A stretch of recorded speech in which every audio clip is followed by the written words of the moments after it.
Yeah, my experience of Kona is I'm not necessarily sure I know how best to prepare for it,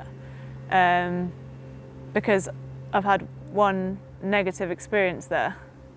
Maybe there's a bit more focus on holding position this year, flatter riding.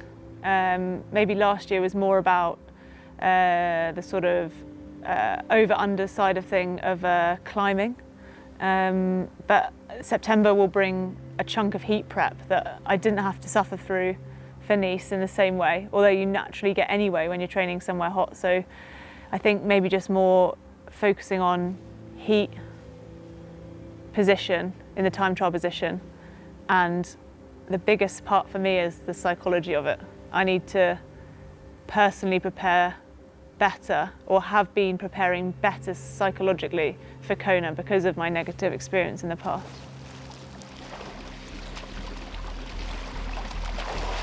New things in training are always what people, they want to hear about, or they think that they're that's going to make a massive difference. But I think realistically it's actually not doing new things, it's just committing to the grind of the semi-boring and sort of mundane things that actually make you better. I've started training with Steph Clutterbuck. Just again, we came on this training camp together as a sort of let's try it sort of opportunity, it could be fun, and I've just trained with her swimming. She's one of the best in the sport, so it's been just a new stimulus, I guess, new focus, a bit more focus on breathing, composure, control, stroke rate, simple little things. And then my running as well. I mean, now it sounds like everything has changed. Mark and me had a bit of a moment when I was doing one of my run sessions in here in Austria, and I basically sort of just like combusted in a sort of, this is, I don't know, I can't really describe it, but like a negative moment. And we ended up walking home, and it was like, right, Mark's now in charge of all running, total control. I'm not allowed to, basically I went too fast and I was enjoying myself too much. And then I was worried about it. My brain and my anxiety over injuries is still not as strong as I'd hope it to be. So yeah, Mark's taken complete control of my running, which has actually meant I'm doing much harder training because it's not what I enjoy so much. So therefore it's a change of stimulus for something, in my mind, a sort of stepping stone to those longer tempo blocks. I normally would do tempo blocks of like 5 to 8 minutes. And Mark was like, right, we're going to do 45 minutes of tempo. And the session just blew my mind a little bit. I totally understand the rationale behind it, and we discussed it lots, but on the treadmill, I just freaked out a little bit. Something was a little bit sore. I was like, I can't do this. I know I can run that distance and pace for a marathon, like factually. It's not hard, like I know I can do it. But I just had a moment where I was like, nah, I can't do this. I needed to sort of tap out. I took a minute off and started again.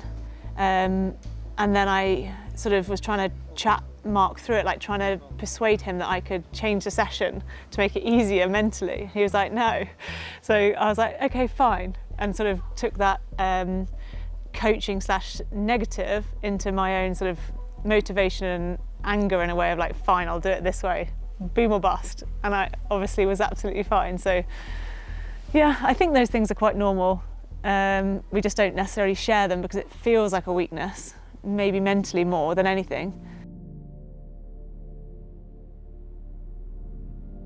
Yeah, so we are, I guess, like 8 months now into that sort of new bike coaching coach and training stimulus. And I think it's just continuously sort of developing in a positive way. I think I'm actually really happy with how much I'm enjoying the cycle training. Like, there's so much variation. Every session feels like a new challenge, like a sort of adventure to try and tackle it.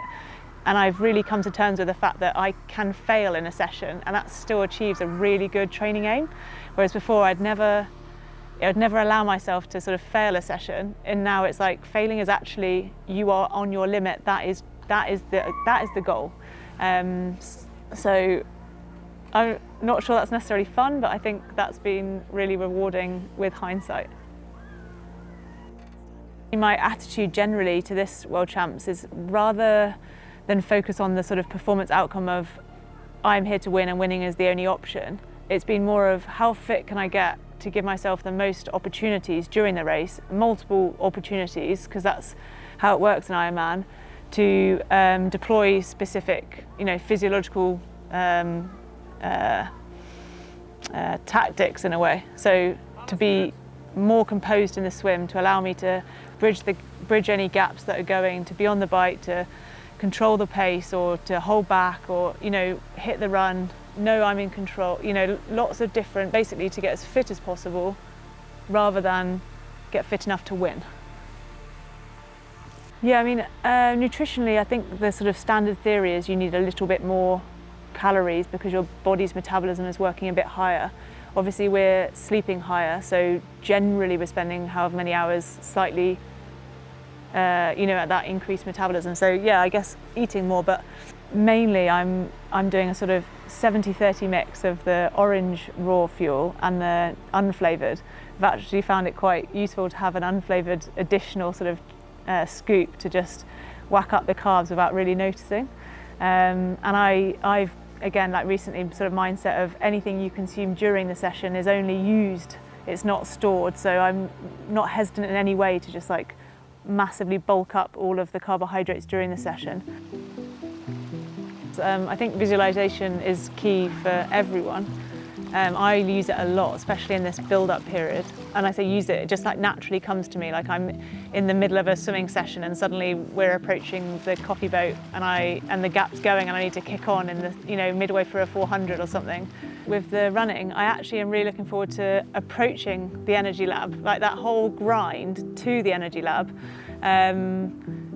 The running uphill section, which is maybe a bit niche, but I remember practicing also running uphill out of the energy lab last year and 2 years ago, and I remember being quite pumped, like excited by it. But yeah, I think if you potentially focus on where it might be harder as positives, then the easier bits naturally don't need as much work. Yeah, I think recently I've stopped trying to think about other people's strengths and focused on my own personal sort of how can I get better, because as that sort of top 10, you can't try and beat someone. There's always a different winner in Kona, it feels like. You can't just beat one person, you have to beat everyone. So I've stopped sort of thinking necessarily about I need to beat this person, I need to beat this person here. It's more about how can I get as fit as I can across swim, bike and run. A success will be finishing the race with a real depth of despair, as in it's going to be incredibly hard. I don't expect it to be easy, and I think that will be the respect that the island deserves. I have learnt that life is precious, and I don't think that we appreciate just how fortunate we are to have each other. And that's something to be composed and grateful for every day, that you're able to do what you want to do that day, physically, mentally, and with the people that matter most to you.